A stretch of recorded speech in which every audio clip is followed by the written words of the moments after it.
Maya Angelou said, if you don't like something, change it.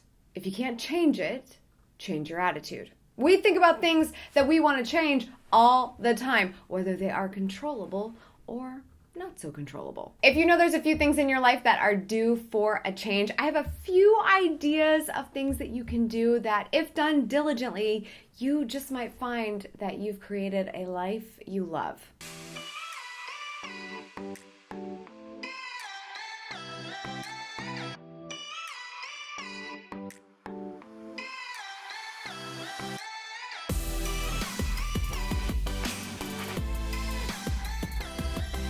Good morning, good life. Welcome back to Amy TV, where we come together to help you go after the life you want. Happy New Year. I have not been sitting in this chair for a really long time. I almost forgot, how to do everything. Are you super into a new year? If you know me at all, you know this is my favorite time of year. I love riding the high and the momentum and the optimism of a new year. I love me a January 1st, but like a new decade? Hello, fresh start served on a silver platter. I'll take some. I don't think it's about being an addict of resolutions. I think that can be really tough for a lot of people. It's more about the fact that, hey, if everyone's in the do better for ourselves mood at this time, let's use it to our greatest advantage. And I want to help you do that as well. So that's why I have a couple of ideas for you today. Okay, on to the matter at hand.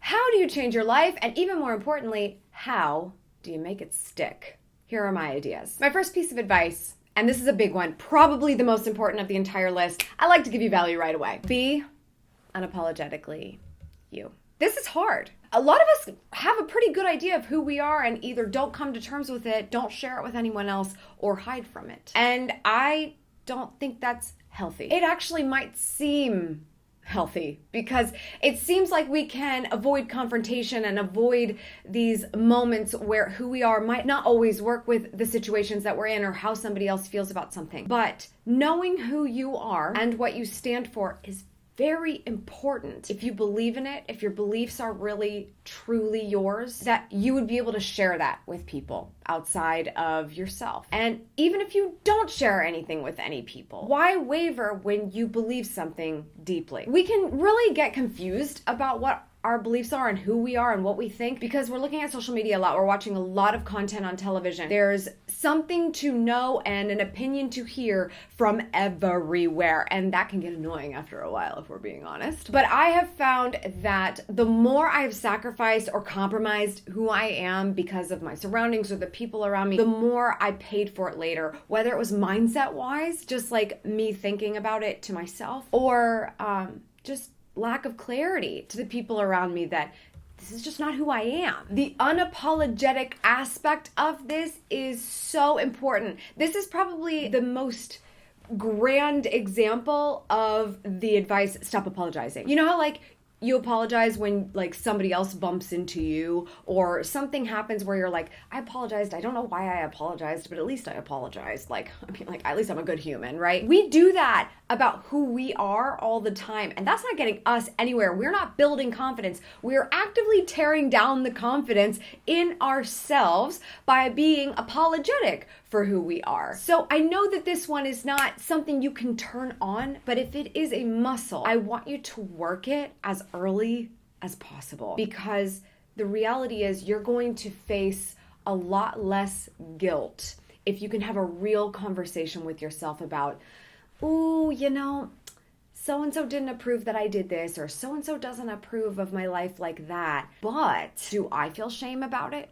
Am I shameful about this? Because if I'm shameful about it, the guilt makes sense. But if you're guilty about something that you're genuinely proud of or feel good about or just content with it, why would you let somebody affect you like that? So I think it's so important, and this will completely change your life and make you look at other people's opinions very differently when you are unapologetically you. It doesn't mean you have to be in your face this is who I am. You don't even know me. It's not about that. That's okay. If that's you, that's literally you. Then do you. That's great. It's about knowing for yourself that this is who you are and being unapologetic to yourself. The more you are not apologetic to yourself, the more you will present your best self to the rest of the world, whether they completely agree with it or not. And guess what? Even if you are 100% in the right all the time, people aren't going to approve of you. They are going to love picking a bone just for the sake of it.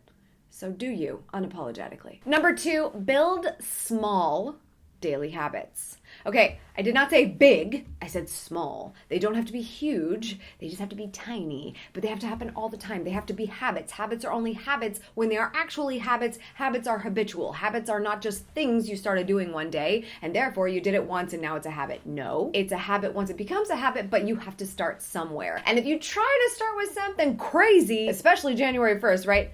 7 crazy things that will start my year. They're big habits that are going to change my life every day. Yeah. If you stick with them, do something small. Read 1 page a day. Do a workout every day, but your requirement starts low. 15 minutes, 20 minutes every day, but a very short amount of time to make your body and mind get into the habit. Flossing. I mean, this just has been something I have never done in my whole life until 2 years ago. I just did not see the point of flossing. I found one article that said it was unnecessary and latched onto that. But then I was like, no, Amy, time to be an adult. You need to floss. And so I only floss once a day. It's not a big deal. I found the kind I like. It's a small habit. I stick it right next to Amy, you can't skip it. It's right there. Gotta do it. If you want to write, you don't have to write a 500, 600 word blog post. You don't have to write a novel. Write a paragraph.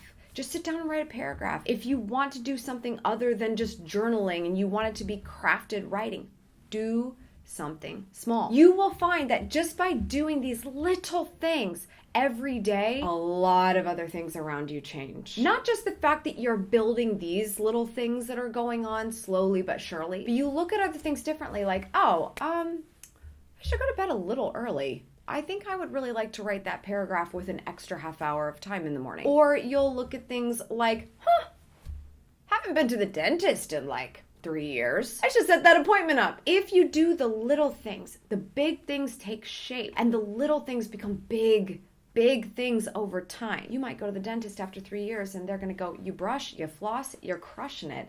You really should come here more often, but you're doing pretty good. You have no cavities. The little things get big. That was like the best example for a kindergartner, if you would like to share that with them. I was like, oh God. Brushing your teeth. Even adults don't want to do it. It's hilarious. Number 3, and woo!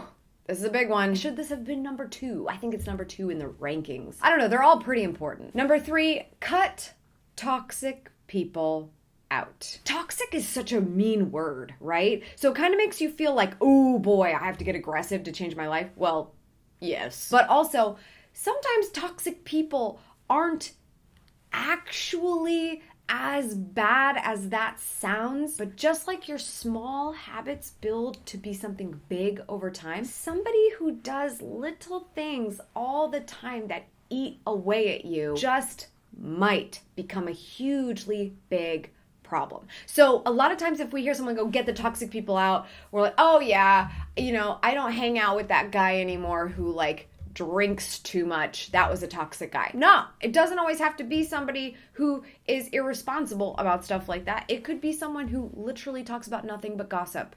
Literally nothing else. If it's always about someone else and always some weird event, or did you see that on Facebook, or there's this thing, gossip, gossip, gossip, gossip, gossip, even in small doses from the same individual, could be a toxic individual. Cutting them out is hard, especially if this person is family. With those situations, cutting out is probably not as likely, but you can take certain steps to prioritize your time and your brain space. For everyone else, it's really simple. Just cut them out. Just cut them out. If it's a coworker and you have to work closely to them, maybe don't go to lunch with them anymore. Maybe don't hang out with them by the water cooler anymore. If it's a friend who's just genuinely not looking out for your best interest and just wants to talk to you to talk, and you've been listening, stop listening. Cut them out. It sounds hard. It's very simple.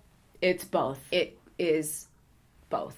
And you can do it. Number 4, and this is something that maybe I feel passionately about as a business person and in all the time that I have been working for myself as a business owner, and just the similarly toxicity that can happen in the business world, is that I advise you to stop looking for things that are free and start to see the value more. It can be very frustrating if you want something or you want to make something happen that costs too much money. It may cost too much money for your budget, but there may be an actually equated value to that dollar amount. It's very frustrating for somebody who wants to work really hard for you, deliver something fabulous for you, and not be on the same page with you with what that value is. And being on the other side of that conversation, you wish that you could reach that point, but at the same time, we can get a little bit resentful of the fact that people charge too much for things. But here's the reality. You want something.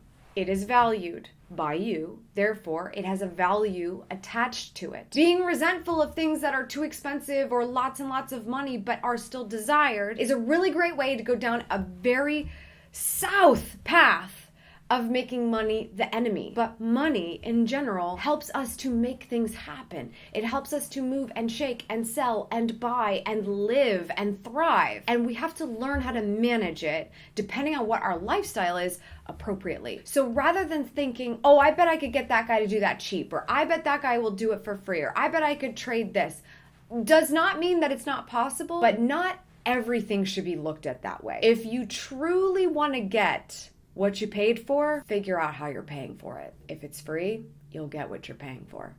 If it's a trade, you better do a good job. You're getting what you're paying for. And if you agree that somebody is worth the time that they have on this earth and the value that they bring to the world, the creative or the product or whatever it is, how important is it to you? This is not a sermon on spending more money. It's about controlling the controllable and being self-aware in the fact that this is something that's important to you and therefore it is worth something. When you act like it, you're much more likely to be someone that someone else is going to want to work with. Number 5, super fun, healthy living hack. It's actually the least fun thing in the world, but let's be honest here. Number 5, healthy living pro tip. Don't keep sweets in the house. It's a lot easier to not overdo it on calories and sugar if you don't keep chocolate bars and things like that at home. We, every once in a while, will get like a pint of ice cream to treat ourselves. But I know that my husband has a sweet tooth, specifically after 11 p.m. And so the worst thing that we could do is keep something like that in the house. It's a trigger. He knows that about himself, and therefore we treat ourselves to sweets, but we don't keep them readily available, just like vegetables and other actual nutritious food in the house. The less you keep the junk at home, the less likely it's a part of your diet, it's a part of your attitude, it's a part of your living. Number 6, another don't sleep with your phone. If you're new around here, this should be fun. If you are not new around here, you know what I'm about to say. I'm a firm believer that you should tuck your phone in its own bed outside of your bedroom. Okay, we don't even have a TV in our bedroom, so it's extremely lovely to not have any devices next to me when I go to sleep. I know that that light is going to keep me awake. I don't care how interesting the stuff is that's on there. Within the last half hour of my day, I do not look at my phone. It is in my office. It is sleeping for the night. It is resting for the big day we're going to have tomorrow. It does not sleep next to me. I do set my alarm so that I can hear it down the hall, and I have to get out of bed to turn it off, which is the only time I touch my phone for the first 1 to 2 hours of the day. I also have a backup alarm just in case I sleep through it. One of those regular plastic alarm clocks that you can get on Amazon. It's sitting on my nightstand. The more you find those very easy times to take a break from your phone, the more you will find you don't need it as much as you think you do. And you actually might find it a lot more interesting in the hours that you do use it. I talk a lot more about this in one of the chapters of my latest book, Good Morning, Good Life. I will link to that below so you can check it out. Next, connect with your close connections often. When we think about the world of people that we want to meet and know, and people who we think will lift us up, and those people who we think will take us further in the lives that we want, the businesses, the degrees, the jobs, that's all fine and good. But if you can't even nurture the ones who are closest to you, it's not going to be good. I am not perfect at this. I'm constantly working at this, and I need a lot of self-awareness in this sometimes because I get so much on my little hamster wheel of my business. But what I do know is that the best thing that you can do is know the people closest to you really well. Figure out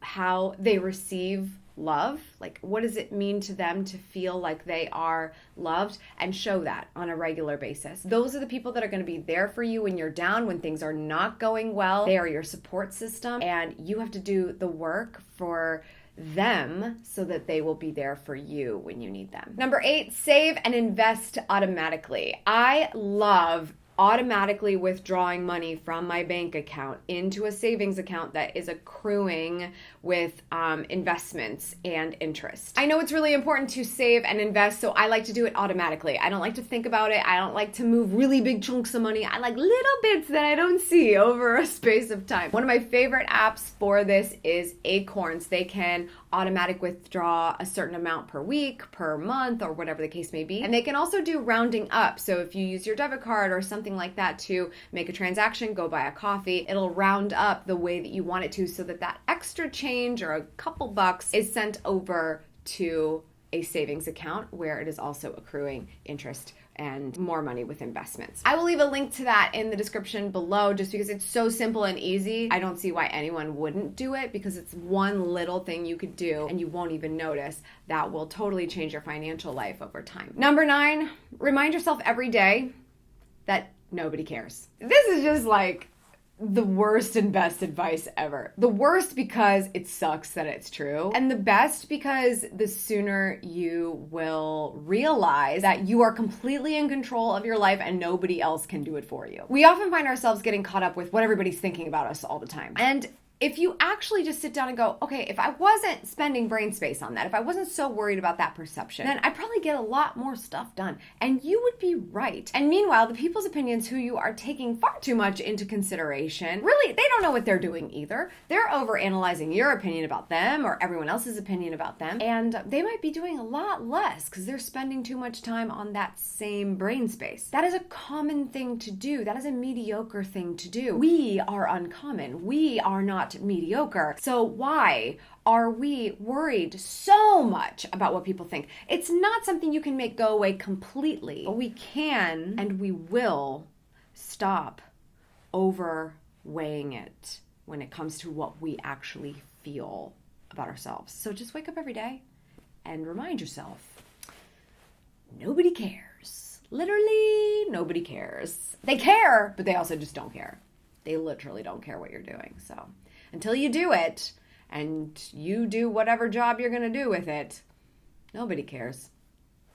So you're either doing it or you're not doing it. It's on you. It's your control. My final piece of advice for you, and when it comes to changing your life and making it stick, is to never stop going after the life you want. I'm not just trying to put my tagline in here, even though I think it just fits so well in lots of sentences of advice. I really mean never.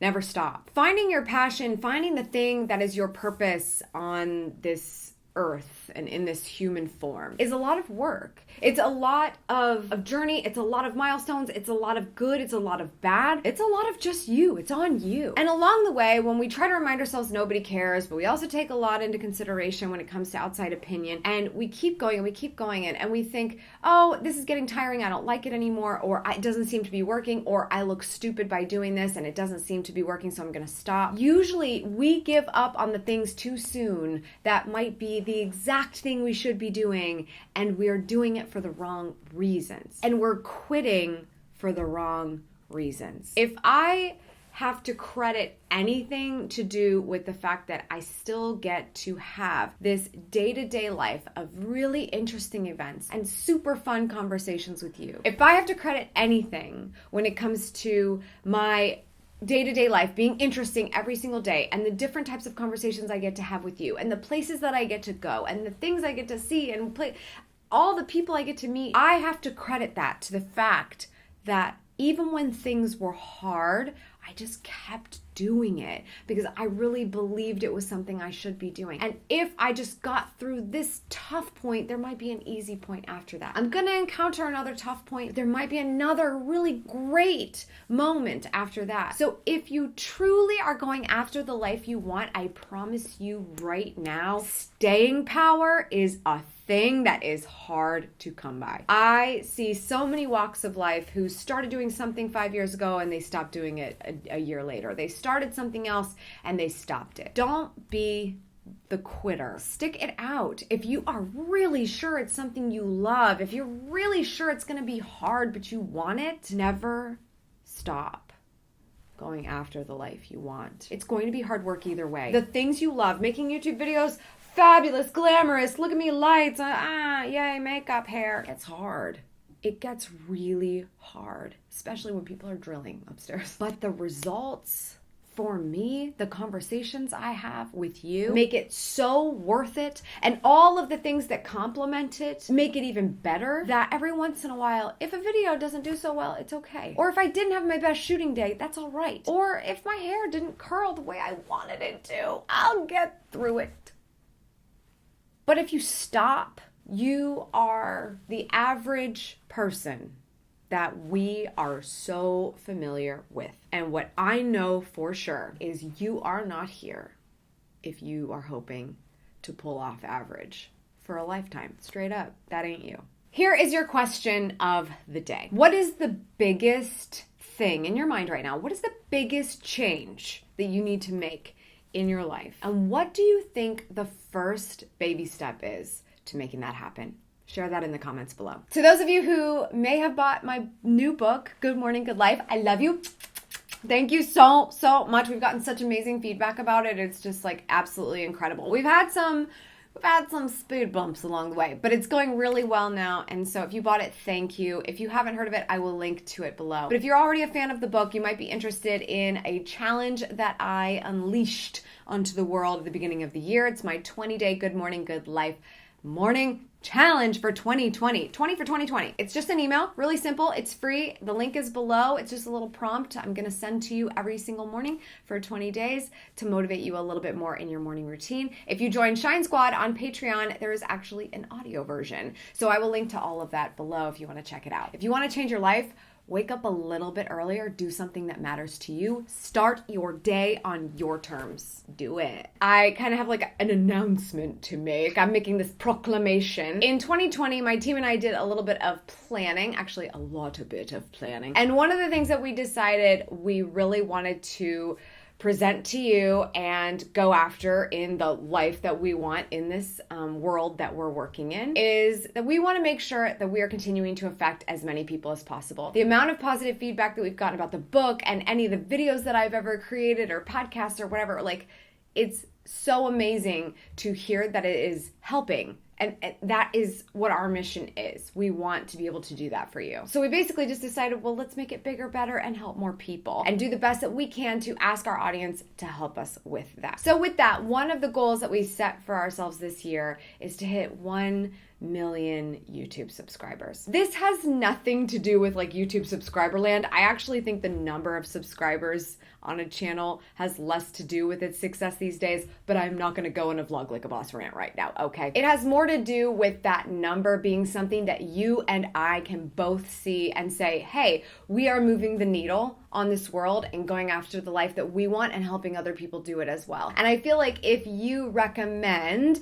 to your friends, to your family, to your social followers, whatever the case may be, that they should check us out, and many of you have done that a million times over, the more that you point to something like subscribing to this channel, the more we can count those 1 million lives that we want to affect. So if you are not already subscribed to this channel, I am going to ask you now, and probably ask you many times throughout the course of this year. And if you have ever felt like I have done something for you, I've helped you in any capacity in the last 10 years of me being on YouTube, just make sure you're subscribed and ask your friends to do it too, because we are trying to get 1 million people to go after the life they want. Well, thank you. That's so nice of you. Thank you. Thank you. Oh, thank you. That's all for today. Thank you so much for tuning in. I appreciate it as always. Make sure you subscribe for good vibes. Kiss the ones you love. And go after the life you want. Cheers. Hey, are you struggling to find time for the things you love? Feel like you're constantly on the go, but taking care of everyone else first? You are not alone, and you deserve so much more. Not only are you capable of taking on this challenge, you already have all the tools it takes to make it happen. That resourcefulness is all you need to get activated by your new daily mantra. Good morning, good life. It's my new book, and it launches on Amazon on December 10th. More details at goodmorninggoodlife.com. Hello. We're looking for the potential of a clean audio situation where no construction sounds are coming from upstairs. What?